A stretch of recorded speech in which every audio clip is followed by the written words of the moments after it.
बहुत बड़े अल्लाह के वली का वाक़या याद आया। बताऊं, मैं आपको बताऊं, बहुत बड़े अल्लाह के वली, मालूम नहीं आपने नाम सुना नहीं सुना, हजरत फुजैल बिन अयाज। बोलो क्या नाम? हजरत फुजैल। फुजैल आप इतना याद रखिए, ये बहुत बड़े डाकू, डाकू नहीं बल्कि डाकुओं के इतने जबरदस्त सरदार थे कि फुजैल का नाम सुन के लोग कांपते थे। बोलो फुजैल का नाम सुन के लोग, हाँ। और ये इनकी पूरी गैंग थी, बहुत लंबी चौड़ी गैंग थी इनकी।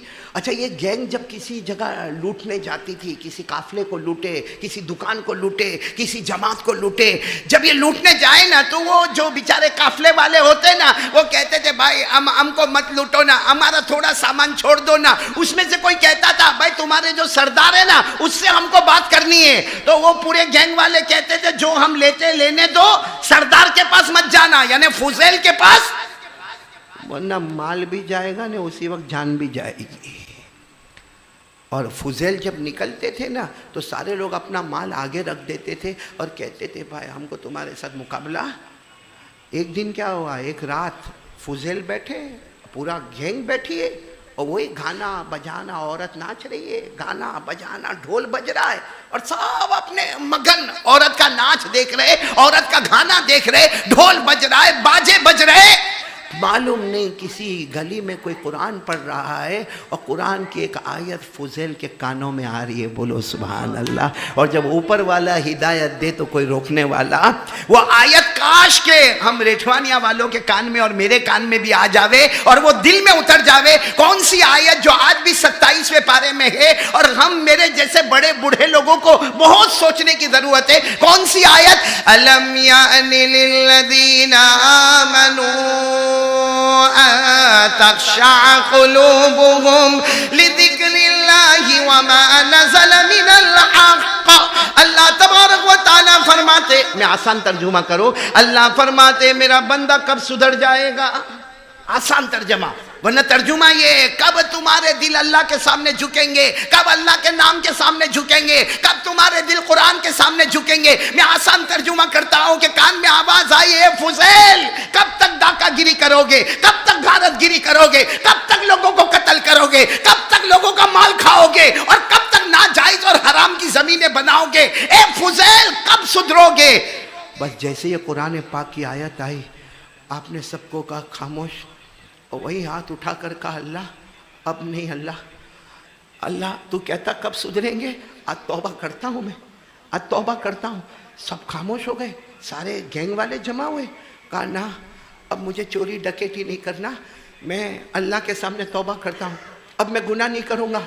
तो सारों ने कहा जब सरदार नहीं करेंगे तो हम भी नहीं करेंगे। बोलो सुभान अल्लाह। और थोड़ी देर में तो सबका रोना धोना। लेकिन ये फुजैल ने कितने लंबे ज़माने तक चोरी डकैती, इससे इनके पास ज़मीन भी बहुत है, प्रॉपर्टी भी बहुत है, जायदाद भी बहुत है, पैसा भी बहुत है। जब तौबा हो गई तो हज़रत फुजैल खड़े हुए और कहा सब जगह ऐलान कर दो अगर हमने किसी का माल लुटा है वो आके माल लेकर जाए, किसी की ज़मीन दबाई है वो ज़मीन लेकर जाए, किसी के खेत पर हमने हमला किया है तो वो खेत लेकर जाए, जिसका जो वो लेकर जाए।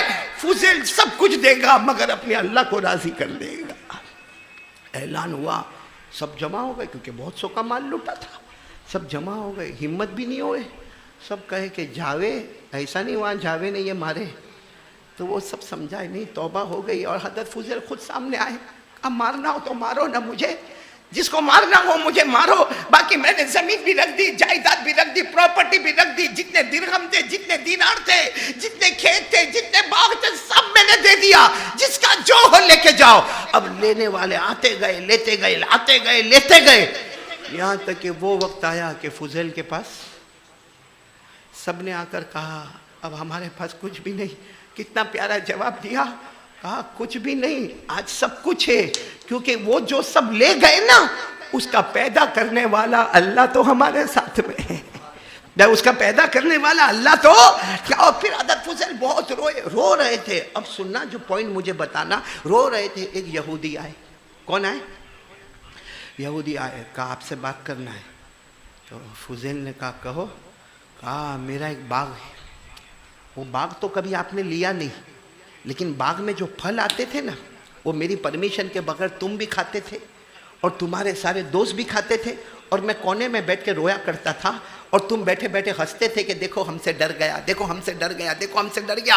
आप लोग दादागिरी के साथ आते थे और मेरे बाप के फल खाते थे। हालांकि पैदा करने के लिए मेहनत मैं करता था, पानी मैं लगाता था, दरख्त मैं लगाता था, बीज मैं बोता था और मैं कोने में बैठकर सिसकियां लेके रोता था।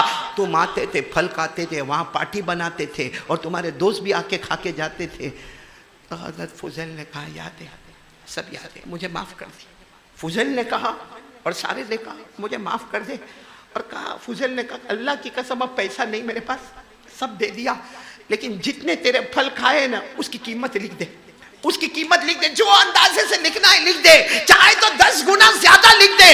हम खून पसीने की कमाई एक करके तेरे एक एक पैसे को पहुंचाएंगे और तुझे, क्योंकि हमें मालूम है जब जमीन वाले का हक अदा करेंगे तो ऊपर वाला हमसे राजी हो जाएगा। जब फुज़ैल ने ये कहा तो कौन थे वो, बोलो कौन थे वो? कहा मुझे पैसा नहीं चाहिए। तो कहा पैसा नहीं चाहिए तो क्या चाहिए? कहा जो फ्रूट तुमने खाए ना वो निकालो। अरे वो फल तो खाए, शायद महीना पहले खाए होंगे या 2 महीना पहले खाए होंगे। अरे सोचो ना, 4 दिन पहले खाए होंगे, लेकिन जो फ्रूट पेट में चला गया। कहा कि ऐसी क्यों शर्त लगाता? फुज़ैल उसके सामने हाथ जोड़कर कहते ऐसी काहे को शर्त लगाते कि अल्लाह भी माफ न करे, तू भी माफ न करे, क्योंकि जब तक तू माफ नहीं करेगा ऊपर वाला माफ नहीं करेगा। कोई आसान बात बता देना, हम पैसा देने तैयार है, 10 गुना ज्यादा देने तैयार है। अरे जो तू मुंह से बोलेगा वो मेहनत करके ला के तुझे दे देंगे, लेकिन ये पेट में से फ्रूट बोलो कोई निकाल सकता? तो उसने कहा, यहूदी ने कहा ठीक है, अगर ये नहीं कर सकते हो तो पहाड़ दिखता है, पहाड़ समझते हो ना, माउंटेन, पहाड़ कहाँ दिखता? कहा उसको 10 कदम दूर लेके जाओ। तो हज़रत फुज़ैल रोए, ये काम भी तो वैसा ही मुश्किल है भाई, जैसे फ्रूट निकालना मुश्किल है वैसे पहाड़ है 10 कदम दूर। उसने कहा बस अब तो मैं यही कहूँगा, बाकी जो होगा ऊपर देख लेंगे। हाँ, हज़रत फुज़ैल ने उसको कहा रुक जा, कुछ कहा नहीं, ये पहाड़। तो हज़रत फुज़ैल ने अपने सारे गैंग वालों को कहा चलो कुल्हाड़ी ले लो और पहाड़ के पत्थर तोड़ना शुरू करो, तोड़ते जाओ यहाँ तक कि उसको उठा के 10 कदम दूर रखो। अब इतना लंबा चौड़ा पहाड़ और कुल्हाड़ी हाथ में लेवे और पत्थर तोड़े। 1 दिन गुजर गया, 2 दिन गुजर गए, पेट में खाना नहीं, पेट में पानी नहीं। फुज़ैल भी तोड़े जा रहे, साथी भी तोड़े जा रहे। हज़रत फुज़ैल ने रोते रोते कहा अल्लाह बहुत मुश्किल, अल्लाह वो यहूदी कहकर गया कि ये पहाड़ को उठा के 10 कदम दूर ले जाना। अल्लाह 2 दिन और 2 रातें हो गई, अल्लाह हमने खाना नहीं खाया, हमने पानी नहीं पिया, अब हमसे नहीं होता, हमारे हाथों में छाले पड़ गए, हमारी कुल्हाड़ियां टूट गई, ये पहाड़ को कैसे तोड़ेंगे? बस हज़रत फुज़ैल ने जो रोना शुरू किया और एक ऐसा तूफान आया, पूरे पहाड़ को अल्लाह ने उठाया और 10 कदम दूर जाके पटक दिया। जब वो धुआं हटा, आहा पहाड़, फुज़ैल दौड़े गए किसके पास? उसको बुला कर लाए, ओ पहाड़, ओ पहुंच गया 10 कदम दूर, अब तो माफ। उसने कहा नहीं, अभी भी माफ़ी नहीं हुई, क्योंकि तुमने तो बहुत फल खाए। तो हज़रत फुज़ैल ने कहा कि अब क्या करोगे? कहा मेरे घर चलो। हज़रत फुज़ैल को अकेले ले गए। कहाँ ले गए? घर ले गए। अब घर ले गए तो घर के कोने में इतनी बड़ी बोरी, इतना बड़ा ठेला रखा है, इतना बड़ा ठेला। तो हज़रत फुज़ैल ने कहा क्या करना? कहा ये यहूदी कहता है इसमें सोने के टुकड़े हैं। बोलो इसमें क्या है? सोने के बड़े बड़े टुकड़े हैं। तुम्हारा काम इतना है कि उसको जाओ, यूं उठाओ, अपने कंधे पे रखो और मेरे पाँव के पास ला के रखो। वो यहूदी कहता है जाओ वो ठेले को उठाओ, उसमें सोने के टुकड़े हैं, अपने कंधे पर उठाओ और मेरे पाँव के पास लाकर रखो और खोल के बताओ कि उसमें सोने के टुकड़े हैं। फुज़ैल, हाँ मैं कहता हूँ दिल में सोचते होंगे काश तो वो ज़माने में मिला होता, हाँ तेरे टुकड़े टुकड़े हो गए होते हैं।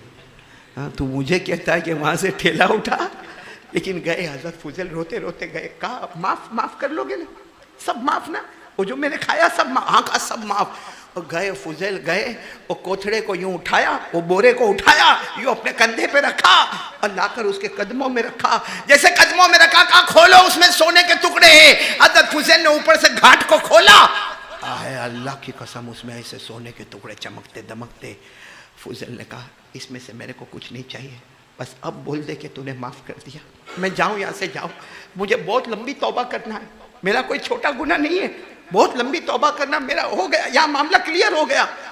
तो यहूदी ने कहा नहीं, अभी भी मामला क्लियर नहीं हुआ। तो कहा आप क्या करना? तो यहूदी ने जोर से चीख मारी, कहा तुम्हारा हाथ लाओ, मैं ईमान कबूल करना चाहता हूँ। तो हजरत फुज़ैल दौड़े पीछे, कहा ना ना, मेरे हाथ पर नहीं, यहाँ कोई मौलाना को बुला ले, यहाँ के कोई अल्लाह के वली को बुला ले। मैंने तो हरामकारी भी की है, मैंने हराम खोरी भी की है, मैंने हराम बोली भी बोली है। अरे मैं बहुत बहुत नालायक और नापाक हूँ। तू मेरे हाथ पे ईमान कबूल करेगा ना, शायद अल्लाह कबूल करे न करे, किसी मौलाना को बुला के कोई अल्लाह के वली के हाथ पर ईमान कबूल कर। मैं अल्लाह का कोई प्यारा वली नहीं हूँ, मैं तो डाकू हूँ, डाकुओं का सरदार हूँ। बस वो माफ कर दे, तो बहुत बड़ी बात है। यहूदी ने क्या कहा मालूम, ईमान तो कबूल करूंगा तो तेरे ही हाथ पे करूंगा, वरना कयामत में पकड़ करूंगा। वो हज़रत फुज़ैल ने रोते रोते अपना हाथ बढ़ाया और यहूदी ने अपना हाथ रखा और जैसे पूरे मजमे ने आवाज लगाई, अशहदु अल्ला इलाहा इल्लल्लाह व अशहदु अन्ना मुहम्मदर रसूलुल्लाह।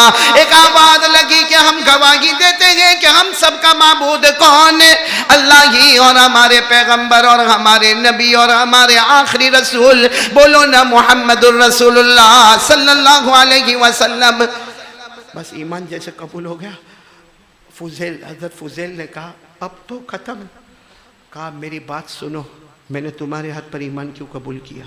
मैं चाहता तो कोई मौलाना को बुला के ईमान कबूल करता, तुम्हारे हाथ पर क्यों ईमान कबूल किया? तो हज़रत फुज़ैल भी खड़े हो गए, सारा मजमा खड़ा हो गया।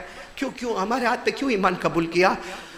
वो यहूदी कहता है मैंने तौरात में पढ़ा है। इन लोगों की किताब कौन सी? तौरेत कहो या तौरात कहो। और वो यहूदी कहता मैंने आसमानी किताब जो हमारी है तौरात, उसमें पढ़ा कि जो आखिरी नबी आएंगे और उनके जो उम्मती होंगे, जब वो सच्ची तौबा करेंगे, वो इशारा करेंगे, अल्लाह पहाड़ को भी अपनी जगह से हिला देगा।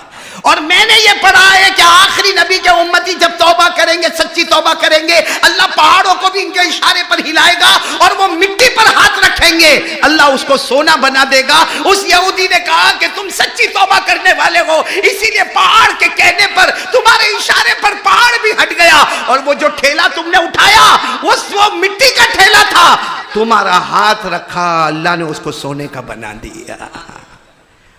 मेरे प्यारों, यहाँ पर मैं वाक्य को रोक कर कहता हूँ, जब तौबा करता है ना आदमी, तो अल्लाह नामुमकिन को भी मुमकिन बनाता है। तो फिर अल्लाह हमारा कारोबार काय को नहीं खोलता? हम तौबा करते, अल्लाह हमारी बीवी को फर्मा बरदार क्यों नहीं बनाता? हम तौबा करते, हमारा बेटा कंट्रोल में क्यों नहीं आता? जब तौबा करने वाले का नामुमकिन मुमकिन बनता हो, पहाड़ अपनी जगह से हटता हो, और तौबा करने वाला मिट्टी पे हाथ रखे तो सोना बनता हो, तो हमारा तो मुमकिन भी मुमकिन नहीं बनता। भाई कारोबार मुमकिन है। क्यों मेरे प्यारों? मालूम है, हम सच्चे दिल से तौबा ही नहीं करते, क्योंकि हमारा गुनाह इतना भयानक गुनाह है।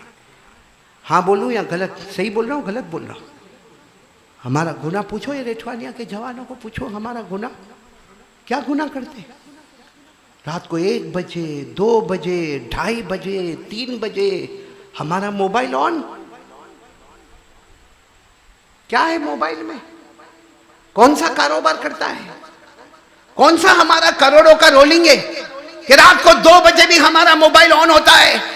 मेरे रेठवानिया वालों और कुर्बो जीवार वालों में अल्लाह की कसम खाकर कहता हूं, अल्लाह हम सबको सुधरने की तौफीक अता फरमाए। जीना होता है हमारे मोबाइल में, चोरी होती है हमारे मोबाइल में, झूठ बोला जाता है हमारे मोबाइल में, तोहमत लगाई जाती है हमारे मोबाइल में, किसी पे कीचड़ उछाला जाता है हमारे मोबाइल में, जुआ खेला जाता है हमारे मोबाइल में, तोहमत लगाई जाती है हमारे मोबाइल में, गेम खेला जाता है हमारे मोबाइल में, पबजी खेला जाता है हमारे मोबाइल में, लूडो खेला जाता है हमारे मोबाइल में। बल्कि मेरे प्यारों, रात को 2 बजे नंगी औरत को देखा जाता है।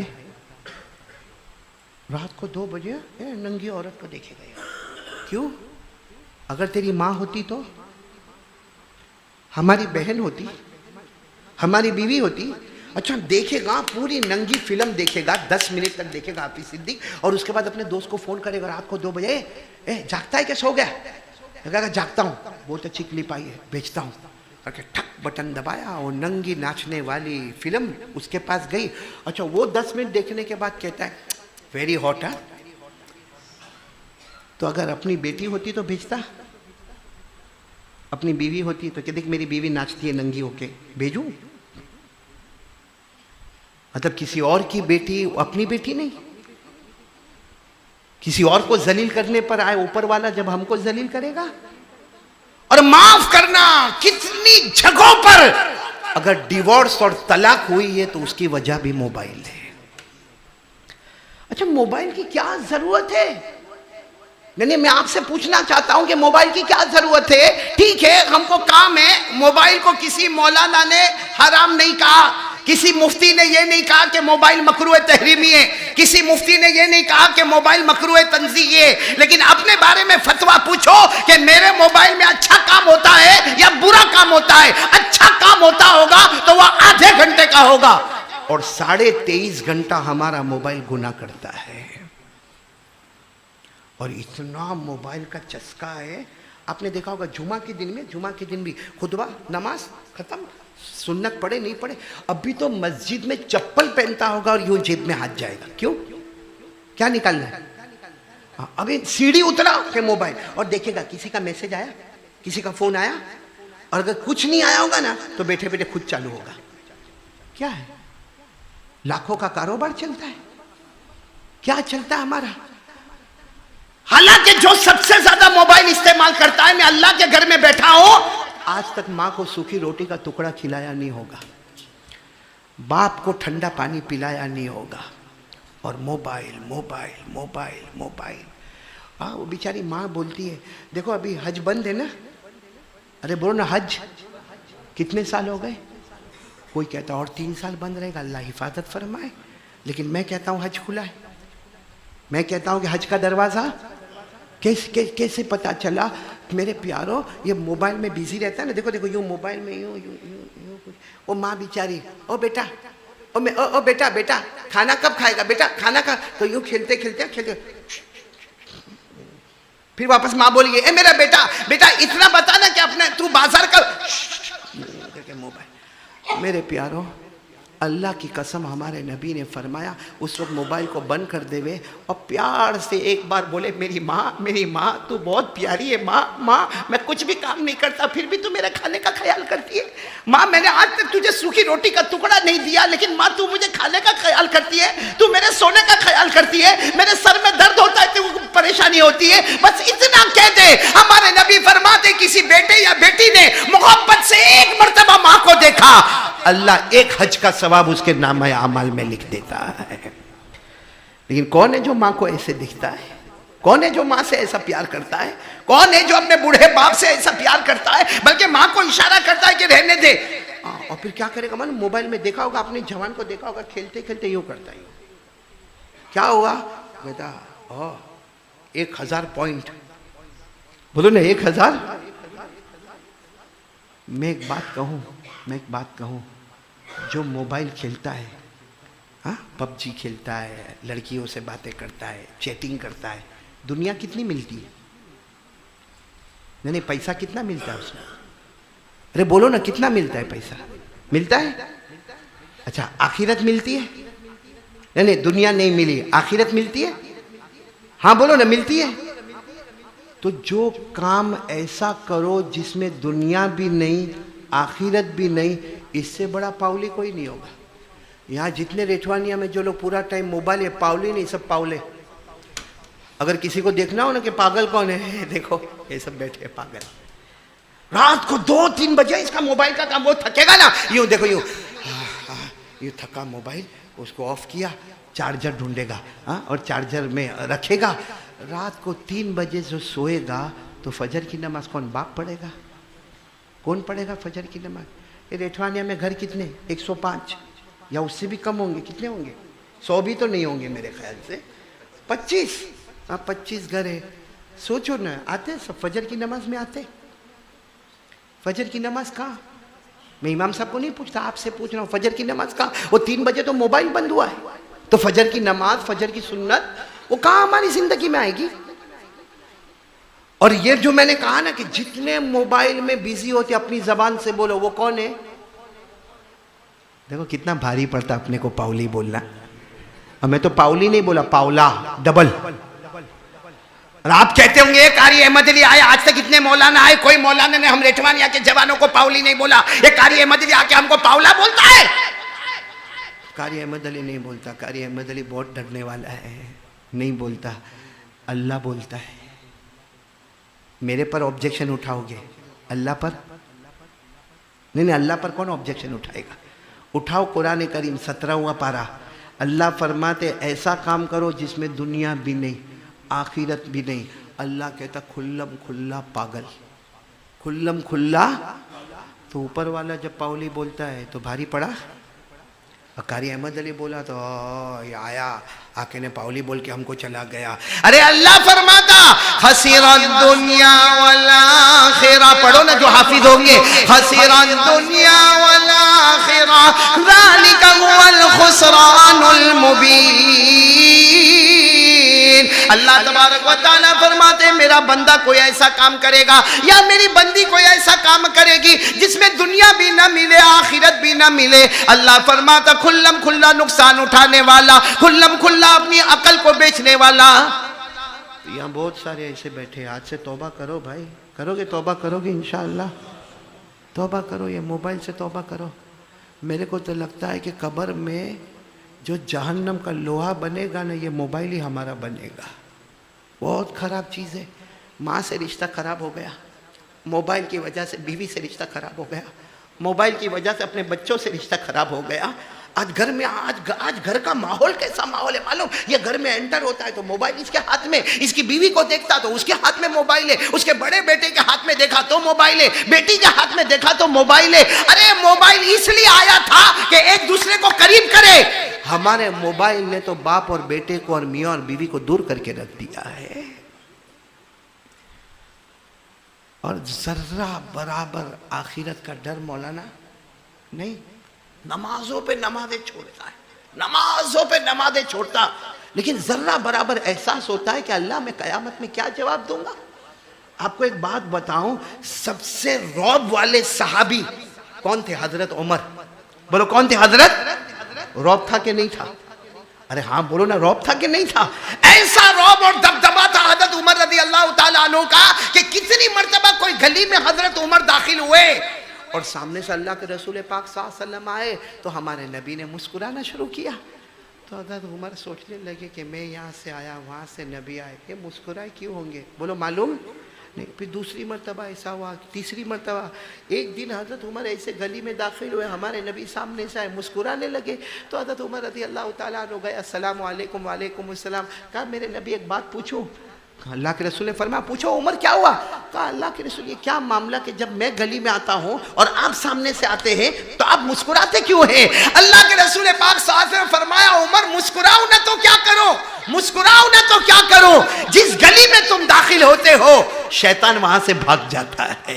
तुम्हारा रौब और दबदबा ऐसा है कि जो गली में तुम पाँव रखते हो बोलो शैतान वहां से। और हम रेठवानिया वाले जो गली में पाँव रखते आ जाता है। ओ माय ब्रदर, कहा सही कह रहा हूं गलत कह रहा हूं? हजरत उमर, आपको मालूम है हमारे नबी के बाद कोई नबी आने वाला ऐसा ठंडा ठंडा है। काय को रिठवाने वाले इतने ठंडे ठंडे काय को? भाई 2 साल लॉकडाउन था इसलिए नहीं आया। आप इतने ठंडे काय को हो गए भाई? साथ में बोलो नहीं, क्योंकि ये ईमान वाली बात है। हमारे नबी के बाद कोई नबी आने वाला, साथ में बोलो क्योंकि फितना चलता है। बोलो हमारे नबी के बाद कोई नबी आने वाला। मेरे साथ में पढ़ो, जितनों को याद हो ईमान मजबूत हो जाएगा। मा काना मुहम्मदुन अबा अहदिम मिन रिजालिकुम वलाकिन रसूलल्लाहि व खातमन नबिय्यीन व काना अल्लाहु बिकुल्लि शैइन अलीमा। अल्लाह तबारक व तआला फरमाते मेरे मोहम्मद मेरे आखिरी नबी, इस नबी के बाद बोलो कोई नबी आने वाला लेकिन एक मरतबा हमारे नबी ने फरमाया, सुनो सुनो, ला नबी आबादी, ला नबी आबादी, ला नबी आबादी, यानी मेरे बाद कोई नबी नहीं। बोलो मेरे बाद कोई नबी नहीं, मेरे बाद कोई नबी नहीं। लेकिन हमारे नबी ने फरमाया, सही में मेरे बाद कोई नबी नहीं आएगा। अगर अल्लाह किसी को नबी बनाते तो उमर को नबी बना देते। वैसे आने वाला हमारे नबी ने फरमाया, क़ाल क़ाल रसूलुल्लाह सल्लल्लाहु अलैहि वसल्लम, लौ काना बादी नबियुन लकाना उमर वलाकिन ला नबी बादी, औ कमा क़ाल रसूलुल्लाह सल्लल्लाहु अलैहि वसल्लम। हमारे नबी फरमाते हैं, मेरे सहाबा, अगर मेरे बाद कोई नबी आते अल्लाह उमर को नबी बनाते, लेकिन मेरे बाद कोई नबी आने वाला। तो सोचो हजरत उमर का रौब और दबदबा कैसा होगा। मालूम है हजरत उमर जब अमीरुल मोमिनीन बने, क्या बन गए?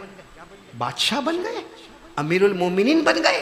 22 लाख मुरब्बा मील पर अकेले हुकूमत करते। कितनी?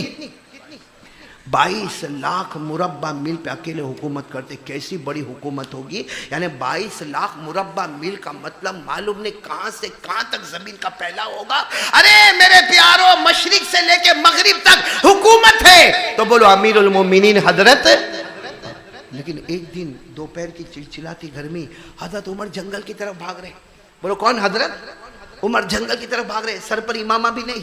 बोलो सर पर इमामा भी नहीं, और सर पर टोपी भी नहीं, और कपड़ा जो पहने ना वो भी मेला कुचेला कपड़ा है, और पूरे बदन पर पसीना है, चिलचिलाती गर्मी है, पाँव में जूता चप्पल भी नहीं। जंगल की तरफ दौड़ रहे। वहां से हजरत अली रज़ी अल्लाह तआला अन्हु आए। हजरत अली रज़ी अल्लाह तआला अन्हु ने कहा, या अमीरुल मोमिनीन अस्सलामु अलैकुम। अमीरुल मोमिनीन रुको, ऐसे हालत में तुम बादशाह हो, 22 लाख मुरब्बा मील पर अकेले हुकूमत करते हो, आपका लाख रौब और दबदबा है, ये क्या है? सर पे टोपी भी नहीं, हाँ कपड़ा भी ऐसा मैला कुचेला, पसीना देखो, और तुम्हारे पाँव में जूते चप्पल भी नहीं, कहाँ जा रहे हो? हज़रत उमर ने कहा, अली बैतुल माल का एक ऊँट भाग गया, उसको ढूंढने के लिए जा रहा हूँ। बैतुल माल जो मुसलमानों का माल है, उसमें से एक ऊँट भाग गया है, और ढूंढने के लिए जा रहा। तो हज़रत अली ने कहा, आपके वो सब नौकर कहाँ है? आप तो बादशाह है, आप जहाँ रहते हो बाजू में आपके गुलाम और नौकर है, वो कहाँ है? उमर ने कहा, अली मैं गया था, सब सो रहे थे, हिम्मत नहीं हुई कि किसी को जगाऊं, मैंने खुद ही अपना काम करना शुरू कर दिया। सब क्या कर रहे थे? हालांकि बताओ, उमर एक आवाज़ देते तो सब खड़े हो जाते क्या नहीं खड़े हो जाते? लेकिन हज़रत उमर ने कहा, उनकी नींद खराब हो जाती, बेचारे बहुत थके थके सोए थे, मुझे अच्छा नहीं लगा कि मैं उनको बेदार करूं, मैं आया हूं। तो हज़रत अली ने क्या कहा, ठीक है बस अब आप ठहर जाइए, मैं हूं, मैं अभी 4-5 को जमा करता हूं, हम जंगल में जाएंगे, और आपका जो भागा हुआ ऊँट है बैतुल माल का, वो लेकर आएंगे, आप अपने घर जाए, क्योंकि आप बादशाह है, कोई देखेगा तो क्या समझेगा? आपके सर पे टोपी नहीं, आपके सर पे इमामा नहीं, आपके कपड़े मैले कुचेले, आपके पाँव में जूते चप्पल नहीं, आप जाओ। हज़रत उमर ने फरमाया, नहीं जाऊंगा, क्योंकि अगर ऊँट मिलने से पहले मेरी मौत आ गई तो क़यामत में अल्लाह पूछेगा, उमर वो ऊँट का जवाब दे, तो मैं क्या जवाब दूंगा? अगर दौड़ते दौड़ते मौत आएगी तो अल्लाह को कहूँगा, अल्लाह ढूंढता था मगर नहीं पा सका। लेकिन अगर मैं जाऊंगा नहीं और मौत आ गई तो अल्लाह क़यामत में पूछेगा, मुसलमानों का हक था, उस ऊँट के एक एक बोटी में मुसलमानों का हक था। उमर तू बता, तूने कौन सा हक अदा किया? एक ऊँट का जवाब देना भारी पड़ जाएगा। हज़रत उमर कहते, एक ऊँट का जवाब देना भारी पड़ जाएगा। यहाँ लोगों की मालूम नहीं कितनी बिंगे ज़मीन हड़प कर गए, आराम से डकार लेके बैठा है। हाँ मेरे प्यारो, चलो कौन तैयार होता है सब काम एक तरफ अल्लाह के सामने तौबा करने का? बोलो करेंगे इंशाअल्लाह। इसीलिए अभी ये मेरा बच्चा, ये शहजाद नाम है ना, ये कनाडा जा रहे, दुआ करो कि अल्लाह इसका जाना कबूल फरमाए। अभी मुझे किसी ने कहा कि मौलाना इसको नसीहत करो, मैंने कहा मैं क्या नसीहत करूं, मैं खुद नसीहत के लिए बैठा हुआ हूँ। लेकिन मैंने इसको एक बात कही और आपको भी कहता हूँ, 5 वक्त नमाज की पाबंदी करो और ज़बान पर अस्तगफिरुल्लाह। आज सबसे ज़रूरी तस्बीह यही है। बोलो कौन सी तस्बीह? क्या मतलब? अल्लाह मैं माफ़ी चाहता हूँ, माफ़ कर दे। क्योंकि देखो आसमां, आज बारिश होती है तो भी परेशानी, जहाँ बारिश हुई ना, थोड़ी बारिश हुई, आपने देखा होगा मोबाइल के अंदर, पानी बह रहा है, पानी बह रहा है, पानी बह रहा है। अभी राजस्थान में बारिश हुई, इतना पानी बहा, क्या ऐसा होता है अल्लाह रोक दे, अल्लाह रोक दे, अल्लाह रोक दे? अरे रोक देवे तो खेतों में पानी नहीं है, अकाल पड़ा हुआ है, आए तो भी जहमत, ना आए तो भी जहमत, तो रहमत कब बनेगी बारिश? आपको एक अजीब बात बताऊं, क्या पढ़ते रहने का?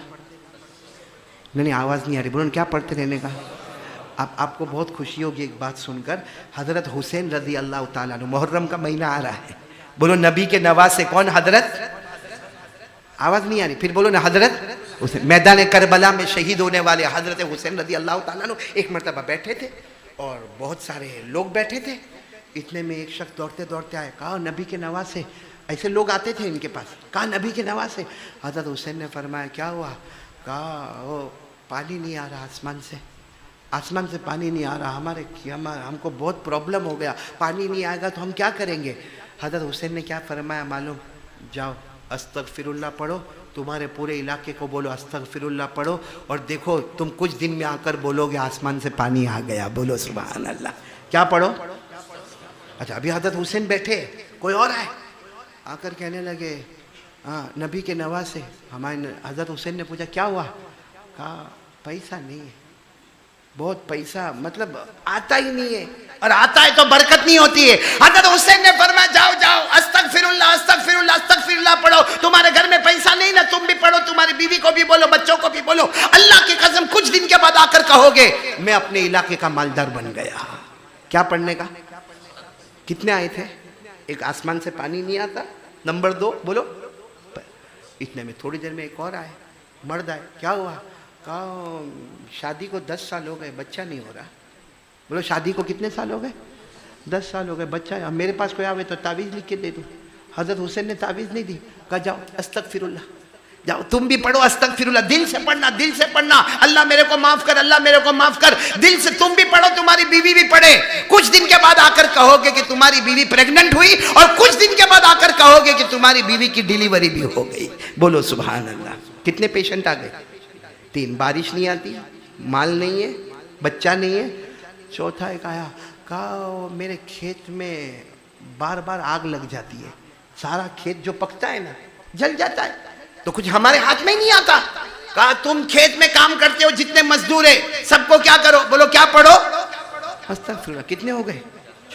एक 5वां आया, कहा कि मेरे बाग में सब काम बराबर होता है, आखिरी वक्त जब फूल के आने का या फल के आने का कोई ना कोई आफत आ जाती है, तो कहा जाओ तुम्हारा काम भी क्या है? अस्तगफिरुल्लाह अस्तगफिरुल्लाह। तो 5 आए, अरे पहला आवे कि पानी नहीं आता आसमान से तो अस्तगफिरुल्लाह, पैसे नहीं तो बोलो अस्तगफिरुल्लाह, बच्चा पैदा नहीं हुआ तो अस्तगफिरुल्लाह, अरे खेत बर्बाद हो गया तो अस्तगफिरुल्लाह, बाग में फल और फूल ना आवे तो।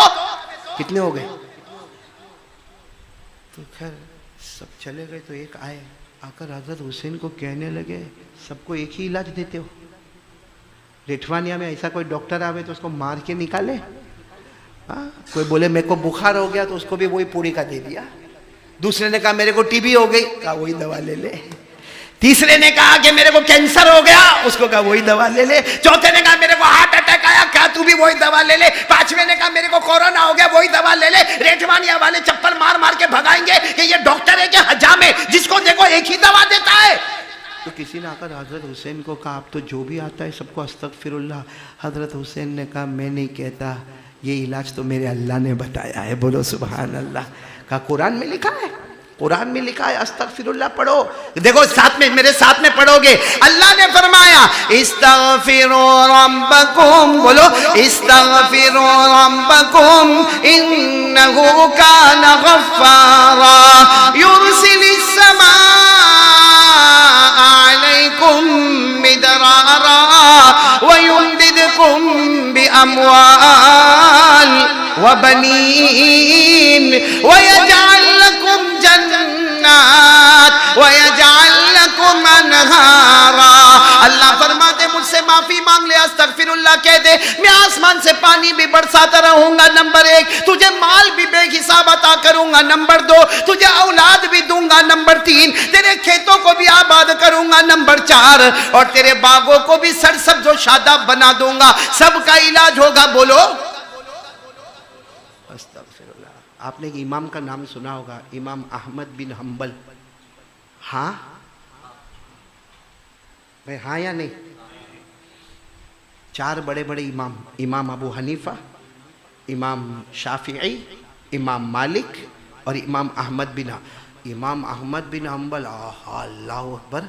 इतने बड़े इमाम, उनकी किताब है मुस्नद अहमद, 4000 से ज्यादा उसमें हदीस है।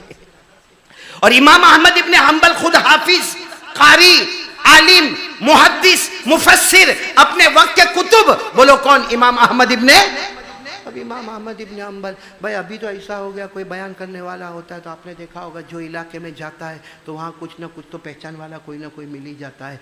तो इमाम अहमद इब्ने हंबल बेचारे एक मरतबा ऐसे सफ़र में गए, अब रात का वक्त हो गया, अब सोचा कि रात को क्या करो, तो एक मस्जिद दिखी तो सोचा कि चलो मस्जिद में जाके सो जाऊँ। अब रात को आए, मस्जिद का दरवाज़ा खुला तो धीरे से दरवाज़ा खोला, वज़ू किए, 2 रकात नमाज़ पढ़े और मस्जिद के जमात खाने में कोने में चादर बिछाई। जैसा सोने का इरादा करे तो मौज़िन साहब आ गए। मौज़िन साहब यानी बांगी साहब आए। कहा कौन? मुसाफिर हो। मुसाफिर को परमिशन नहीं है, मस्जिद में सोने की परमिशन नहीं है, चलो बाहर जाओ। इमाम अहमद इब्ने हंबल ने नहीं बताया मैं इतना बड़ा इमाम हूँ, कहा मैं मुसाफिर हूँ, आज की रात सो जाऊँगा, सुबह में चला जाऊँगा। ओ बांगी साहब बड़े गुस्से में थे, होता है कभी कभी मौज़िन साहब का टेम्परेचर बहुत गर्म होता है। बोले ना ना, यहाँ बिल्कुल नहीं सोने का, मस्जिद में सोने का नहीं, यहाँ पाबंदी है, चलो करके मौज़िन साहब ने उनका हाथ पकड़ा, उनको बाहर निकाला, कहा जाओ जाओ जाओ मस्जिद के बाहर जाओ। अब आधी रात को क्या करे, इमाम अहमद इब्ने हंबल बाहर गए, देखा कि मौज़िन साहब सो गए। बोले मौज़िन साहब, तो इमाम अहमद इब्ने हंबल ने मस्जिद के अंदर नहीं, मस्जिद का जो आंगन होता है ना जैसे ये बाहर, वहाँ चादर डाले और वहाँ सो। अब सो के 1 घंटा हुआ होगा कि मौज़िन साहब की आँख खुली, आए बाहर देखा कि वही मुसाफिर। इतने गुस्से हुए कि तुमको मना किया ना मस्जिद में सोने को, फिर भी तुम मस्जिद में सोते हो। तो इमाम अहमद इब्ने हंबल ने कहा मुसाफिर हूँ, 1 रात सोऊंगा, मस्जिद में कहाँ सोया, मस्जिद के बाहर सोया। तो गुस्से हो गए कि मेरे को समझाता है। यूँ टांग खींची और खींचते खींचते जाके रास्ते में पटक दिया और उनका जितना सामान था सब फेंक दिया। अब क्या करते हो, तो टांग खींच के बाहर फेंक दिया, पाँव खींच के फेंक दिया, सामान फेंक दिया और मस्जिद का दरवाज़ा बंद कर दिया। तो इमाम अहमद इब्ने हंबल ऐसे ही बैठे थे, सामने एक आदमी रोटी बना रहा था। बोलो क्या कर रहा था? जिसको अरबी में कहते खब्बाज, उर्दू में बोलते नान भाई। वो बड़ी बड़ी रोटी जो तन्नूर जला के, उसकी एक चारपाई थी। वो रोटी बनाने वाले ने देखा कि वो मौज़िन साहब ने वो मुसाफिर को तो बाहर पटक दिया है, तो रोटी बनाने वाले ने कहा वो मुसाफिर इधर आ, वो मेरा पलंग खाली है, सो जाओ, चलो सो जाओ, आज पूरी रात मेरे को रोटी बनाने का है, मैं अपना रोटी बनाने का काम करूँगा, तुम सो जाओ, सुबह हुए तो अपना चले जाना। तो इमाम अहमद इब्ने हंबल पूरा सामान लेके वो चारपाई पर आए। लेकिन सच बताओ, जिसको पाँव खींच के बाहर निकाला गया उसको नींद आएगी? अरे बोलो, उसको वो इलाके में नींद आएगी? और इमाम अहमद इब्ने हंबल ऐसे ही चारपाई के ऊपर बैठे रहे और देखा कि वो जो रोटी पका रहा है ना, वो पकाते पकाते अस्तगफिरुल्लाह, बोलो बोलो बोलो अस्तगफिरुल्लाह, एक रोटी बनाया, मालूम नहीं कितनी मरतबा अस्तगफिरुल्लाह, फिर दूसरी रोटी बनाया अस्तगफिरुल्लाह। तो इमाम अहमद इब्ने हंबल तो चूंकि बहुत बड़े आलिम थे, उसके करीब आए, कहा तू क्या पढ़ता है बार बार? तो कहा ओ मुसाफिर, क्यों मेरे को पूछ रहे हो? मैं अस्तगफिरुल्लाह पढ़ता हूँ, अल्लाह से माफ़ी मांगता हूँ। तो इमाम अहमद इब्ने हंबल ने कहा पढ़ने से तेरे को कुछ मिला? कहा क्या नहीं मिला? कहा ये जो मेरा घर नजर आता है ना, ये अस्तगफिरुल्लाह की बरकत है। मेरी 2 बेटियों की शादी हो गई, बोलो अस्तगफिरुल्लाह की बरकत है। कहा है रोजाना रोटी का इतना लंबा चौड़ा ऑर्डर आता है, अस्तगफिरुल्लाह की बरकत है। मैंने ये अस्तगफिरुल्लाह की बरकत से जमीन भी खरीदी है, मैंने खेत भी खरीदा है, और अस्तगफिरुल्लाह कहता हूं, फिर जो मांगता हूं अल्लाह झोली भर भर के मेरे को दे देता है। बोलो सुभान अल्लाह। तो इमाम अहमद इब्ने हंबल अभी तक अपना नाम नहीं बताया, बोले बहुत अच्छा, अस्तगफिरुल्लाह पढ़ते तो सब मिलता है? बोले हाँ सब मिलता है। तो कहा कि कभी ऐसा हुआ कि अस्तगफिरुल्लाह पढ़ा और कुछ नहीं मिला? कभी ऐसा हुआ कि तुमने अस्तगफिरुल्लाह पढ़ा और मिला? तो वो रोटी बनाते बनाते बोला हाँ एक चीज़ नहीं मिलती है, बहुत अस्तगफिरुल्लाह पढ़ता हूँ मगर नहीं मिलती है। तो इमाम अहमद इब्ने हंबल ने पूछा क्या नहीं मिलती? कहा असल मामला ऐसा है कि हमारे इलाके में एक बहुत बड़े मौलाना है, बहुत बड़े आलिम है, नाम उनका अहमद बिन हंबल है। मैं इतनी मरतबा अस्तगफिरुल्लाह पढ़ता हूँ कि अल्लाह एक बार उनकी मुलाकात करा दे, अल्लाह एक बार उनकी मुलाकात करा दे, अल्लाह एक बार इनकी मुलाकात करा दे। बहुत बड़े इमाम है, बहुत बड़े हदीस के इमाम है, हाफिज भी है, कारी भी है, आलिम भी है, मुफ्ती भी है, मुहद्दिस भी है, और बहुत कुछ किताबें हदीस की लिखी है। मेरी एक तमन्ना है कि मरने से पहले उनसे मिल लो, लेकिन मालूम नहीं वो कहाँ रहते, मेरी मुलाकात ही नहीं होती। कितनी मरतबा अस्तगफिरुल्लाह पढ़ा। इमाम अहमद इब्ने हंबल ने जोर से चीख मारी, कहा कितना जबरदस्त अस्तगफिरुल्लाह पढ़ा कि हाथों से नहीं पाँव से खींचकर तेरे पास पहुंचाया गया। लोगों ने हाथों से नहीं खींचा, पाँव से खींच खींच के तेरे दरवाजे पर लाए। कहा मैं इमाम अहमद इब्ने हंबल हूं। ओ नान भाई ने अपने को यूं गले लगाया, कहा मेरा अल्लाह इतना प्यारा है कि मेरे नबी ने फरमाया था अस्तगफिरुल्लाह पढ़ते जाओगे तुम्हारी हर मुराद अल्लाह पूरी करता चला जाएगा। तो सबसे पहला काम आज मैं ये आपको दे के जा रहा हूँ, तौबा करने का, अस्तगफिरुल्लाह। कौन कौन तैयार है? तो मैं फिर बात जल्दी ख़त्म कर दूँ। 11 तो बज गए, वैसे भी 11 बज गए। ख़त्म करूँ कि कुछ बोलूँ, थोड़ा बोलूँ और एक बात बोलूँ? नहीं बोलूँ, क्योंकि मेरे को 3 काम बोलना है फिर जाने का। पहला काम यही भाई, तौबा करने का, अस्तगफिरुल्लाह पढ़ने का। बोलो करेंगे इंशाअल्लाह? नहीं आप लोगों को कोई टेंशन नहीं हुए तो मैं बोलूँ, कोई टेंशन हुए तो नहीं बोलूँ। कोई टेंशन? घर का, बीवी का ना? यूसुफ अली इनकी बीवी अच्छी है सबकी, टेढ़ी अपने को मिली। सही में आदमी पहले सोचता है, अरे मैं, ये औरतें भी सुन रही है क्या? हाफिज शब्बीर साहब ये सब करने की क्या ज़रूरत थी? मेरे को एक ने आके एक मरतबा पूछा कि मौलाना इस्लाम में शादी कितनी करने का, कितनी करने का? बोलने का को डरता है, बोलना 4। कितनी करने का? बोलो कितनी करने का? 4। तो मेरे को कहता है कि मैं बोला हाँ 4 करने की इजाज़त है, अल्लाह ने अगर ताकत दी है और तो 4 कर सकते। इंसाफ बहुत ज़रूरी है, ऐसा नहीं कि पुरानी को छोड़ देने का, इंसाफ बहुत ज़रूरी है। तो मेरे को कहता है मौलाना आप करो ना। मैंने कहा भाई मैं काय को करूँ? हाँ ये शुगर प्रेशर वाला आदमी काय को, मैं काय को करूँ? तो मेरे को कहता नहीं मौलाना आप करोगे तो आपके बयान में मजमा बहुत होता है, सब करेंगे। तो मैंने कहा भाई मेरे गले में काय को ये हार डालता है भाई? तो मेरे को कहता है लेकिन मौलाना आज सुनना यूसुफ अली तेरे बहुत काम आएगा। मेरे को बोलता है मौलाना लेकिन 4 शादी। मैंने कहा भाई क्यों करने का, लेकिन वजह तो बता। मेरे को कहता है शादी में हुरूफ कितने? बोलो ना, शादी में हुरूफ कितने? 4। निकाह में 4, ज़ौजतुन में 4, निसाउन में 4, पत्नी में 4, वाइफ में 4, दुल्हन में 4, बीवी में 4। फिर मुझे कहता है कि अंगूठे हटा दो तो उंगलियां कितनी? 4। कहते हैं साइंस में जाओ, हमारा जो हार्ट अल्लाह ने बनाया उसमें 4 खाने बनाए, हर खाना एक बीवी का। मैं तो चौंका, मैंने कहा इतना लंबा चौड़ा बयान तो कभी मैंने भी नहीं किया भाई। ये मैं आपको बड़ौदा की बात सुना रहा हूँ, सही की बात, सही वाकया। मैं तो हैरान हो गया, शादी में 4। कभी अपन ने सोचा था ऐसा? शादी में 4 हुरूफ ने, निकाह में 4 हुरूफ ने, ज़ौजा में 4 हुरूफ ने, निसा में 4 हुरूफ ने, पत्नी में 4 हुरूफ ने, वाइफ में 4 हुरूफ ने, दुल्हन में 4 हुरूफ ने, बीवी में 4 हुरूफ। मैं तो इतना हैरान हो गया। फिर उंगलियां भी बोला कितनी? 4 ने, सीने में खाने भी कितने? ए शहजाद तेरे को पढ़ने का, ये सब नहीं सुनने का। अभी कैनेडा वेनेडा जा, वहाँ भाभी ये सब नहीं। तो मैं बोला भाई तू ज़रा यहाँ से जाएगा? हो गया, मैं समझ गया, जा। वो जब जाने लगा तो मैं बोला कि ये तो मेरे को मुंह पे थप्पड़ मार के चला गया। मैंने कहा भाई भाई थोड़ा दूर गया। मैंने कहा इधर आ। मैंने कहा सब में 4-4 हुरूफ। तो कहते हैं मौलाना बता तो दिया सब में 4 हुरूफ। तो मैंने कहा ए सुन, जूते में भी 4 हुरूफ, जूते में 4 हुरूफ, डंडे में। अब मैंने कहा औरत के हाथ में जो बेलन होता उसमें 4 हुरूफ। जवाब मिल गया, हाफिज सिद्दीक मिल गया ना जवाब। बीवी का मामला बड़ा अजब होता है। आप लोगों को टेंशन नहीं तो मैं बोलूँ? कोई टेंशन तो नहीं ना? बहुत प्यारी बात बोलने जा रहा हूँ, सब सुनेंगे? बोलो सुनेंगे इंशाल्लाह। आप लोग नाराज तो नहीं ना मेरे से, रेठवानिया वाले? मैंने खास करके रेठवानी आया तो वही पूछूंगा ना भाई, नाराज तो नहीं ना आप लोग? नहीं, हाँ या ना? नहीं ना? रेठवानिया वाले ये भी नहीं बोलते। मैं निकाह कबूल करवा रहा हूँ आपका, नहीं नाराज तो नहीं ना? नहीं, अगर होंगे तो क्या करोगे? कुछ भी नहीं कर सकते, तो काय को नाराज होके क्या जरूरत है भाई? वो है ना अपना, वो एक बीवी जो थी ना, बीवी अपने हस्बैंड को बोलती है कि मैं मेरे माँ के घर जा रही हूँ। वो हस्बैंड भी सोचता था कि कब जावे, क्योंकि शादी को 8 साल हो गए, जाने का नाम नहीं लेती है। हाँ, तो हस्बैंड खुश हो गया। कितने साल के बाद? 8 साल के बाद, 8-10 साल के बाद आज बीवी बोलती है कि मैं कहाँ जा रही हूँ? मेरी माँ। तो शोहर पूछता भी है कितने टाइम के लिए जा रही? कि 1 महीने तक आऊँगी नहीं। और बीवी ज़रा अकड़ती है, धोना, कपड़े धोना, देख कैसा लगेगा, घर साफ करना, पोता मारना, बर्तन मांजना, कपड़े धोना, खाना पकाना। मैंने 8 साल तक तेरी खिदमत की, एक बार मैं मेरे माँ के घर जाऊँगी, फिर देख तेरे को क्या। वो दिल में सोचता है कि भाई जा, बहुत थका हूँ मैं भी, लेकिन उसके सामने थोड़ी ऐसा बोल सकते, कहाँ हाँ बराबर है, तू चली जाएगी तो क्या होएगा मेरा। लेकिन वो तो चली, कहाँ गई बोलो, कहाँ गई?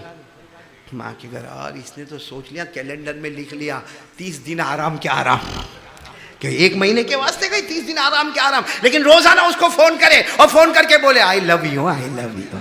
रोजाना उसको फोन करके आई मिस यू। अब बोले यार मैं कपड़ा धोता हूं तो तेरी याद आती, खाना खाता हूं तो तेरी याद। और फोन रख के बोले 1 महीना ने 2 महीने के बाद आवे, महीना पची नहीं 2 महीना पची जाओ जे। फोन रखे तो ऐसा बोले। और फिर ये सब सबके मुंह में देखो कैसा हो रहा। जितने शादी वाले सब यही दिल में सोचते कि बात तो बराबर है कारी साहब की।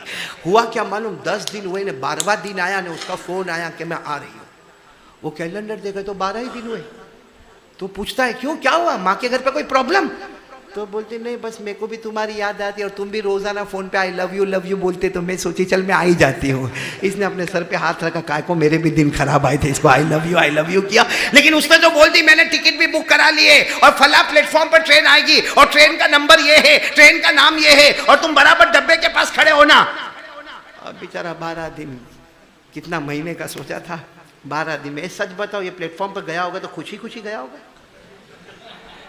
ऐसा गया होगा जैसा हाफिज शबीर, तुम तो आम बहुत बेचते हो ना, चूसा हुआ आम, ऐसा मुंह लेके नहीं यूं खड़ा। इतने में धड़ ट्रेन आई। जैसे ट्रेन आई और वो उसकी बीवी उतरी और इतना सामान लेकर उतरी। और उतरते उतरते मेरी अम्मी ने भी तुमको सलाम बोला, मेरे अब्बा ने भी तुमको सलाम बोला। इसका तो मूड खराब था, कहा बुड्ढा बुड्ढी को मेरा भी सलाम बोला, चला जा नीचे आ जा। और फिर वो पूछती अरे तुम मेरे को कितना याद करते थे ना। वो तो ऐसा मुंह चढ़ाया हुआ जैसा चूसा हुआ आम, कुछ जवाब भी बराबर नहीं। वो बीवी सोच में पड़ गई कि रोज फोन पे आई लव यू करता था, यहाँ तो इसका चेहरा देखो। लेकिन अचानक बीवी की नजर पड़ी, वही प्लेटफॉर्म पर उसने एक और मियाँ बीवी को देखी। इतनी हंस के बात कर रहे, इतनी मोहब्बत वाली बातें करे, इतनी प्यार वाली। तो ये बीवी को मौका मिला, कहा मैं 12 दिन के बाद आई, तुम्हारा चेहरा देखो कैसा है, कैसा चेहरा चढ़ा के तुम हो। मैं इतना सामान लाई, तुम उसकी भी कदर नहीं करते हो। वो देखो वो कपल, वो मियाँ बीवी को देखो कितना प्यार मोहब्बत से हंस रहे।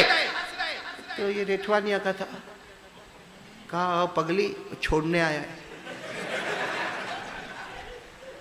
आया समझ में आया तो ठीक, नहीं आया तो जाने दो भाई, कोई बात नहीं। मौलाना को पूछ लेना बाद में क्या कारी सब बोल के गए। चलो एक बात पक्की करो, देखो मैंने तवा गरम कर दिया, अब रोटी पकाने आ रहा हूं मैं, क्योंकि आज मेरे को रोटी पकाना है। बहुत कुछ अजीब मैं देख रहा हूं यहाँ पे। सब साथ में बोलोगे, एक साथ में आवाज से बोलो। ये दूसरी बात पर है। पहली बात तौबा और इस्तिगफार, बोलो हाथ ऊपर करो, बोलो करेंगे इंशाअल्लाह। रोजाना 5 मिनट, ओनली 5 मिनट्स, 5 मिनट निकाल कर कोई घर के कोने में अल्लाह माफ कर दे, अल्लाह माफ कर दे, अल्लाह गुनाह हो गया अल्लाह माफ कर दे, अल्लाह दूसरी बार हो गया माफ कर दे, अल्लाह तीसरी बार हो गया माफ कर दे। मालूम है तुम माँ की नाफरमानी करोगे ना 10 मरतबा 20 मरतबा, बाप की नाफरमानी करोगे ना, बाप आखिर में बोलेगा जा आज से तू मेरा बेटा नहीं और मैं तेरा। और अल्लाह क्या फरमाते, अल्लाह क्या फरमाते? मौलाना रूमी, बोलो कौन? मौलाना रूमी फारसी में लिखते, फारसी में हर सुबह में अल्लाह पुकारते। क्या पुकारते? बाज आ बाज आ बाज आ बाज आ, हर आँच हंसती बाज आ, इधर गए माँ डर गए नौमीदी नेस, सदबार तौबा शिकस्ती बाज आ बाज आ। अल्लाह हर सुबह में कहते मेरा बंदा आ जा, ए मेरी बंदी आ जा, तौबा कर ले, माफी मांग ले। 100 बार भी तौबा तोड़ेगा फिर मेरे पास आएगा। जैसे पहले रहमत का दरवाजा खुला था, आज भी रहमत का दरवाजा खुला रहेगा। तो कौन कौन तैयार है, बोलो करेंगे तौबा। अच्छा दूसरी बात पे फटाक से आ जाओ, पूरा मजमा साथ में बोले हमारे नबी से बढ़कर। नहीं आवाज से बोलोगे तो अच्छा लगेगा। हमारे नबी से बढ़कर कोई नबी नहीं, जल्दी जल्दी बोलो, मैं एक ही बात सुनाऊंगा। बोलो हमारे नबी से बढ़कर कोई नबी। पूरा मजमा साथ में कह दे, हमारे आका से बढ़कर कोई आका नहीं, हमारे नबी से बढ़कर बोलो न कोई नबी नहीं। पूरा मजमा कहेगा हमारे नबी वो नबी, बोलते जाओ हमारे नबी वो नबी वो नबी वो नबी वो नबी वो नबी वो नबी वो नबी वो नबी वो नबी वो नबी। उंगली मुबारक से इशारा करे, चांद के 2 टुकड़े हो जाए, आधा इधर हो जाए आधा उधर हो जाए। सच बोलो हमारे नबी ने ऐसा किया कि नहीं? कोई कर सकता? पूरा मजमा साथ में बोले, हमारे नबी वो नबी, बोलते जाओ, हमारे नबी वो नबी, वो नबी वो नबी। उंगली मुबारक से यूं इशारा करे, फिर दूसरी मर्तबा इशारा करे, फिर तीसरी मर्तबा इशारा करे। सारे सहाबा फरमाते अल्लाह की कसम है, रात के सन्नाटे में हमारे नबी इशारा करते गए, डूबा हुआ सूरज भी, डूबा हुआ सूरज भी मोहम्मद के इशारे पर वापस आ जाए। बोलो बोलो सुभान अल्लाह, बोलो ना सुभान अल्लाह। अब एक बात पे सुभान अल्लाह बोल देना, मक्के में पानी नहीं, जैसे आज हम लोग भी बारिश मांग रहे हैं ना, मक्के में पानी नहीं, सारे मक्के वाले परेशान हैं। हमारे नबी आए और हमारे नबी ने फरमाया मैं एक काम करूंगा, ऊपर वाला पानी बरसा देगा। सारे मक्का वालों ने पूछा क्या काम करोगे? सुनना, मेरी तरफ देखना। हमारे नबी ने थोड़ा सा चेहरा यूं आसमान की तरफ उठाया, आसमान पर बादल जमा हो गए। बोलो सुभान अल्लाह। दूसरी मर्तबा हमारे नबी ने और चेहरा आसमान की तरफ उठाया, आसमान से रिमझिम रिमझिम, बोलो, पानी बरसना शुरू हो गया। हमारे नबी ने तीसरी मर्तबा अपना मुकम्मल चेहरा आसमान की तरफ उठाया, पूरे मक्के में धूमधाम से पानी आना शुरू हो गया। लेकिन अल्लाह की आवाज आई, बोलो लेकिन अल्लाह की आवाज आई, महबूबम, ए मेरे महबूब, अल्लाह की आवाज आई, मेरे मुस्तफा, तकलीफ ही क्यों उठाई, चेहरा क्यों उठाया? उंगली भी बता देता, मैं पानी बरसा देता। उंगली भी बता देता, मैं पानी। ऐसा प्यारा नबी। एक शेर में पढ़ रहा हूं, अल्लामा रूमी कहते ये शेर पढ़ो अल्लाह माफ कर देता है। मोहब्बत से पढ़ोगे इंशाअल्लाह। कौन सा शेर? खसफल कमरु बिजमालिही, बोलो, खसफल कमरु बिजमालिही, नतकल हजरु बिजलालिही, अबयद युस्तस्कल गमामु बिवजहिही, सल्लु अलैहि वालिही, बलगल उला बिकमालिही, कशफत दुजा बिजमालिही, हसनत जमीउ खिसालिही, सल्लु अलैहि वालिही। एक मर्तबा दरूद शरीफ पढ़े, अल्लाहुम्मा सल्ली अला सय्यदिना व मौलाना मुहम्मद व अला आलि सय्यदिना मौलाना मुहम्मद व बारिक व सल्लिम। अल्लामा रूमी फरमाते मेरा नबी वो नबी है कि जब 14वीं रात का चांद आता है, कोई चांद को देखे, कोई नबी के चेहरे को देखे, फैसला करे चांद तो नबी का चेहरा है, वैसे चांद अपनी जगह मांद है। चांद मान दे और नबी का चेहरा 14वीं रात का। और हमारे नबी की शान ऐसी थी कि आप जब मक्के की गलियों में जाते थे तो पत्थर और दरख्त भी आपको अस्सलामु अलैका या रसूल अल्लाह कहकर पुकारते थे। और चेहरा ऐसा कि उठाए तो आसमान से पानी बरस जाए। अल्लाह की कसम, जो कमाल को मोहम्मद पहुँचे वो कमाल को कोई पहुँचा और कोई पहुँचेगा। ए वो नबी से मोहब्बत। भाई हमारे नबी अच्छे के नहीं, प्यारे के नहीं, सारे नबियों के नहीं, बोलो ना, सारे नबियों के सरदार, सारे नबियों के नबी हमारे नबी। और अल्लाह तबारक व तआला ने क्या नबी को चेहरा दिया। अल्लाह की कसम मेरे दोस्तों, अगर आप सुनोगे तो आपकी अकल हैरान हो जाएगी, आपकी अकल हैरान हो जाएगी। गालिबन गालिबन इमाम अहमद, हाँ मैं नाम थोड़ा भूल रहा हूँ, बल्कि इमाम इस्माइल नहीं, शाह अब्दुल अजीज रहा, अल्लाह का करम है। देखो कौन, शाह अब्दुल अजीज देहलवी रहमतुल्लाह अलैह। बोलो कौन? शाह अब्दुल अजीज देहलवी रहमतुल्लाह अलैह। वो फरमाते हैं कि अल्लाह तबारक व तआला ने हज़रत यूसुफ को खूबसूरती दी। बोलो, हज़रत यूसुफ को खूबसूरती दी। 10% खूबसूरती हज़रत यूसुफ को दी, 10% खूबसूरती अल्लाह ने पूरी उम्मत को दी, सारे मर्दों और औरत को दी। 80% जो खूबसूरती बची वो अल्लाह ने प्यारे नबी को अता फरमा दी। हमारे नबी से बढ़कर कोई हसीन और कोई जमील मोहब्बत है। अरे हाँ या नहीं? नहीं आवाज नहीं आ रही। आज फैसला कर लेने का, हाँ या नहीं? बराबर नहीं बोल रहे हो। मोहब्बत है? अरे बोलो ना, हम नबी से मोहब्बत करते थे, करते, और जब तक जान में जान रहेगी मुस्तफा से मोहब्बत करते। तो मोहब्बत करते हो ना, हाँ के नहीं? दाढ़ी का है?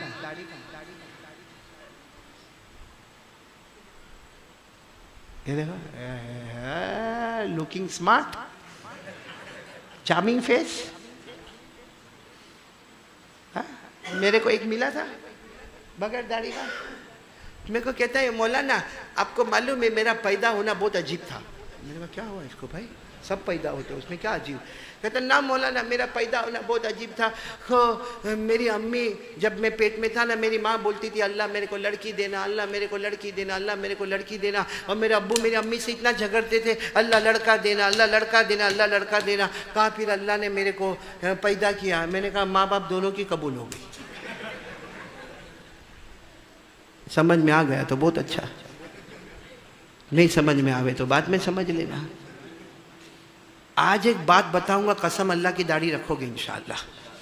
नहीं रखोगे, हर जवान रखेगा। बोलो इंशाअल्लाह, बोलो ना, ऐसा मत बोलो कि कारी साहब ने हमारी ऐसी मजाक का एक ओढ़ है। नहीं, सुनो, अल्लामा जलालुद्दीन सूती, बोलो कौन? अल्लामा जलालुद्दीन लिखते भाई जब हम कब्र में जाएंगे ना, जाएंगे कि नहीं जाएंगे कब्र?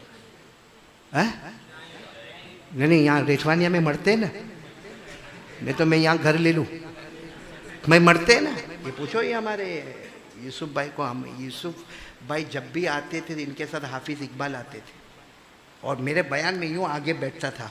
आज अल्लाह को प्यारा हो गया। ये मौलाना नौमान बैठे, कहाँ है? ये देखो, इनके अब्बा मरहूम मौलाना उस्मान साहब 30 साल मेरे साथ में, अल्लाह को प्यारे हो गए।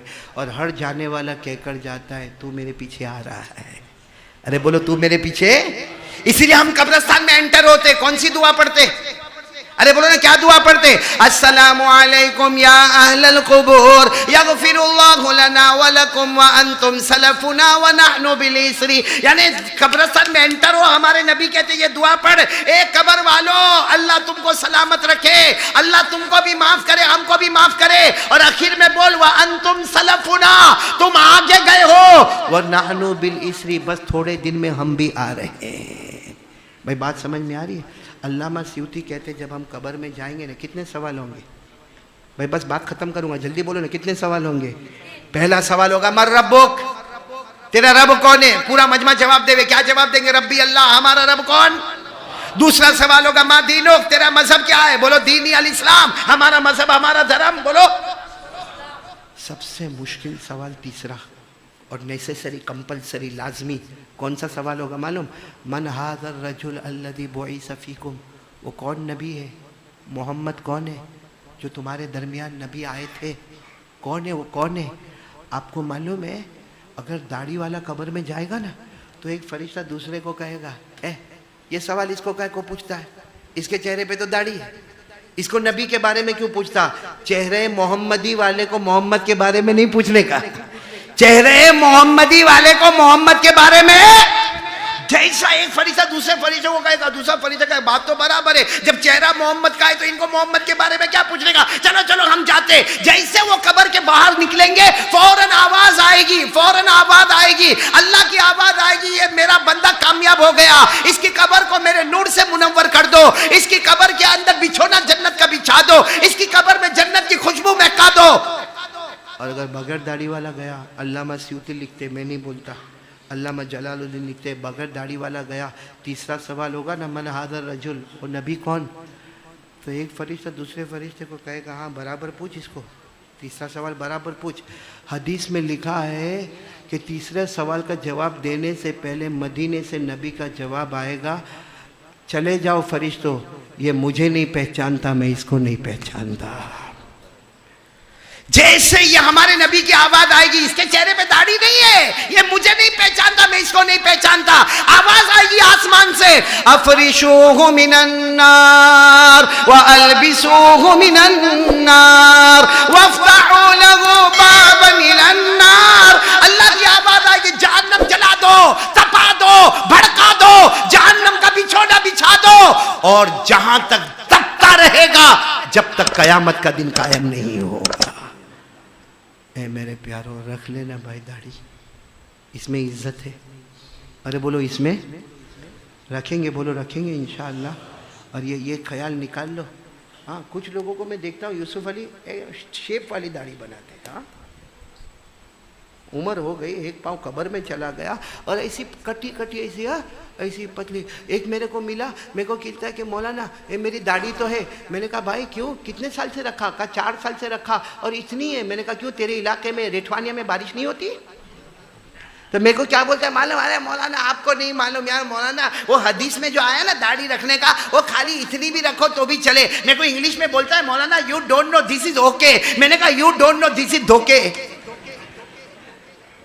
काय को धोखा देते हो? ऐसी पट्टी पट्टी दाढ़ी रखे काय को धोखा देते हो भाई? इसलिए आज से इरादा करो कि हम नबी के तरीके पर चलेंगे इंशाअल्लाह। कौन कौन तैयार है? हाथ ऊपर करें। पहला काम तौबा इस्तिगफार करेंगे और नंबर 2 नबी के तरीके पर चलेंगे। अब आखिरी बात बताकर 5 मिनट में बात ख़त्म करूँ। पूरा मजमा एक साथ में बोलेगा, ख़ास करके रेठवानिया वाले, और सारे लोग एक साथ में बोलेंगे। बहुत खुशी हुई रेठवानिया आकर, और पता चला हमारे बेटे शहजाद भी कनाडा जा रहे। अल्लाह इनके जाने को आसान करे। और हमारे रशीद भाई के घर की ओपनिंग भी हुई ना, दुआ भी हुई। अल्लाह उनके घर में बरकत अता फरमाए। और हमारे इब्राहिम भाई ने खाना खिलाया, माशाअल्लाह, अल्लाह उनकी उम्र में बरकत देवे। और 2 साल के बाद इस अल्लाह के बंदे से मुलाकात जब हो गई, वो भी अल्लाह बहुत बड़ा करम, अल्लाह का मामला, आप लोगों से भी मुलाकात हो गई। आखिरी बात कहूँगा, सब लोग इरादा करो 5 वक्त की नमाज़ पढ़ेंगे इंशाअल्लाह। कौन कौन तैयार है? पक्का इरादा बोलो नमाज़ पढ़ेंगे इंशाअल्लाह। नहीं साथ में बोलो पढ़ेंगे इंशाअल्लाह, पढ़ेंगे इंशाअल्लाह। बस एक 5 मिनट की हदीस सुना दूंगा और फिर बात ख़त्म। मेरे प्यारो, एक मरतबा अल्लाह के रसूल पाक सल्लल्लाहु अलैहि वसल्लम थे ना, और सहाबा किराम का मजमा बैठा था। एक सहाबी खड़े हो गए, कहा अल्लाह के रसूल एक सवाल पूछने का। हमारे आका साहब ने फरमाया पूछो। कहा मेरे नबी आप जवाब दोगे लेकिन अल्लाह फैसला करेंगे। हमारे नबी ने फरमाया उसकी फिक्र मत करो, मैं बोल देता हूँ अल्लाह फैसला कर देता है। तो साहबी ने कहा फिर तो अल्लाह के रसूल मैं आपसे सवाल पूछूंगा। हमारे नबी ने कहा पूछो, क्या पूछ रहा है? कहा कि कोई फजर, जोहर, असर, मगरिब, ईशा 5 वक्त की नमाज पढ़े तो क्या? हमारे नबी ने फरमाया 5 वक्त की नमाज पढ़े? अरे नमाज से बढ़ के कोई इबादत नहीं, अल्लाह जन्नतुल फिरदौस देगा, उसके ऊपर कोई जन्नत नहीं। साथ में बोलो ना सुभान अल्लाह। 5 वक्त का नमाजी जन्नती, बोलो 5 वक्त का नमाजी। बस हमारे नबी ने इतना कहा कि 5 वक्त की नमाज पढ़े जन्नती। इतने में हजरत जिब्राइल आए। हमारे नबी ने पूछा क्या हुआ जिब्राइल? कहा आपने जो कहा अल्लाह ने फैसला कर दिया और कुरान की आयत बना दिया। बोलो सुभान अल्लाह। कौन सी आयत? वल्लज़ीना हुम अला सलातिहिम युहाफिज़ून उलाइका फी जन्नातिम मुकरमून। अल्लाह फरमाते मेरे बंदे बंदियां 5 वक्त नमाज की पाबंदी करें, तुम जमीन पे नमाज पढ़ते जाओगे, अल्लाह आसमानों पे जन्नत के फैसले करता जाएगा। बोलो सुभान अल्लाह। अच्छा वो साहबी अभी बैठे नहीं, हमारे नबी ने कहा हो गया सवाल? कहा नहीं, अगर नहीं पढ़े तो? हमारे नबी ने फरमाया मेरा उम्मती और नमाज नहीं पढ़े, ऐसा तो हो ही नहीं सकता। वो साहबी ने कहा नहीं हो सकता, लेकिन अगर कोई नहीं पढ़े तो सुनना, हमारे नबी साहब ने फरमाया अल्लाह ने एक जहन्नम बनाई है। बोलो अल्लाह ने, उसके 2 नाम है, एक नाम वैलुन, एक नाम गय्युन। बोलो क्या नाम? एक नाम साथ में बोलेंगे वैलुन और एक नाम गय्युन। तो वो सारे साहबा ने कहा अल्लाह के रसूल ये कैसी जहन्नम?